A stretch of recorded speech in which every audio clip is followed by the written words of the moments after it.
আসসালামু আলাইকুম, আমি সম্রাট। সবাইকে 6 to 12 একাডেমিতে স্বাগত। ভিউয়ার্স, আজকে আমাদের আলোচ্য বিষয় হলো রসায়নের পদার্থের গঠন, যেটি নবম ও দশম শ্রেণীর তৃতীয় অধ্যায়। চলো আমরা টপিকটা নিয়ে একটু আলোচনা করে দেখি। পদার্থের গঠন আমরা পূর্ববর্তী দুইটি ক্লাসে পদার্থের গঠনের বিভিন্ন মৌলের প্রতীক এবং নামকরণ নিয়ে আলোচনা করেছি। আজকের ক্লাসটিও আমাদের বিভিন্ন মৌলের নাম, সেটা ল্যাটিন নাম এবং প্রতীক। যেখানে বামে এখানে আমার মৌলের নাম, এগুলো হলো ল্যাটিন নাম, এগুলো হলো প্রতীক। আমাদের পাঠ্য বইয়ে এই মৌলগুলোর বেশ কয়েকটি ল্যাটিন নাম দেওয়া আছে এবং প্রতীক দেওয়া আছে। সেগুলোর ভিতর থেকে খুবই বেশি গুরুত্বপূর্ণ যেগুলো পরীক্ষায় আসে কিংবা যেগুলো আমাদের রসায়ন শিখতে কাজে লাগে, সেইগুলো নিয়ে আজকের ক্লাসটি আমার। তো মৌল সোডিয়াম, সোডিয়াম সোডিয়াম যেটির ল্যাটিন নাম হলো নেট্রিয়াম, আর এটির প্রতীক হলো Na। সোডিয়ামের প্রতীক হলো Na, যেটা ল্যাটিন নাম নেট্রিয়াম। তারপরে কপার, কপার কপারের ল্যাটিন নাম হলো কপ্রাম, কপ্রাম এই কপারের প্রতীক হলো Cu।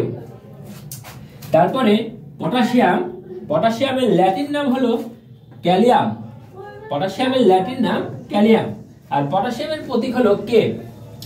সিলভার, সিলভারের ল্যাটিন নাম হলো আর্জেন্টাম, সিলভারের প্রতীক হলো Ag।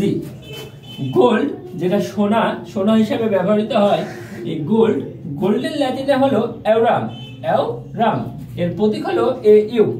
তার পরবর্তীতে লেড, যেটা লেড, এর ল্যাটিন নাম হলো প্লাম্বাম, আর Pb হলো লেড।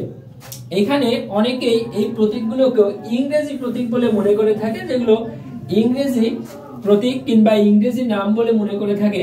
আসলে এই প্রত্যেকটি নাম ল্যাটিন শব্দ থেকে এসেছে, এগুলো হলো আমাদের ল্যাটিন শব্দের প্রতীক, এগুলো ইংরেজি নয়, এগুলো লাতিন শব্দ। তো এইখানে আমাদের নিয়ম অনুযায়ী এই নেট্রিয়াম প্রথমে Na, প্রতীক লেখার নিয়ম হলো প্রথম অক্ষরটি যদি নেই তাহলে এটা বড় হাতে নিতে হয়, অর্থাৎ ক্যাপিটাল লেটার তাই N বড় হাতের, আর A এর পরে ছোট হাতের তাই Na। এখানে কপ্রামের এখানে Cu, সিটা বড় হাতে নিতে হয়, এই যে বড় হাতের ক্যাপিটাল লেটার, আর তারপরে ইউটা নিতে হয় ছোট হাতের অর্থাৎ স্মল লেটার। এখানে ক্যালিয়াম, আর কোন মৌলের প্রতীকে যদি একটি ইংরেজি অথবা লাতিন অক্ষর হয়ে থাকে তাহলে প্রথম হরফটি বড় হাতের অর্থাৎ ক্যাপিটাল লেটার হয়।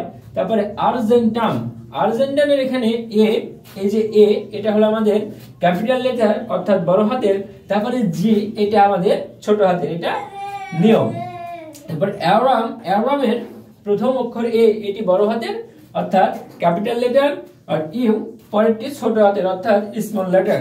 তারপরে প্লাম্বাম, প্লাম্বামের P হলো আমাদের ক্যাপিটাল লেটার, আর এই B হলো আমাদের স্মল লেটার। অর্থাৎ যদি একটি হরফ অথবা একটি বর্ণ হয়ে থাকে তাহলে এটা সর্বদাই বড় হাতের অর্থাৎ ক্যাপিটাল লেটার, আর যদি দুইটা বর্ণ হয়ে থাকে তাহলে প্রথমটা হয় ক্যাপিটাল অর্থাৎ বড় হাতের, আর পরেরটা হয় ছোট হাতের অর্থাৎ স্মল লেটার, যেরকম কপার, Ag, Au, Pb। তো ভিউয়ার্স, ক্লাসটি কেমন লাগলো জানিয়ে দাও কমেন্ট বক্সে। ষষ্ঠ থেকে দশম শ্রেণী পর্যন্ত Bangla, English, physics, chemistry, biology, একাদশ থেকে দ্বাদশ শ্রেণী পর্যন্ত ইংলিশ, বাংলা, ICT নতুন নতুন ক্লাস পেতে আমার চ্যানেলটি সাবস্ক্রাইব করে রেখো। আল্লাহ হাফেজ।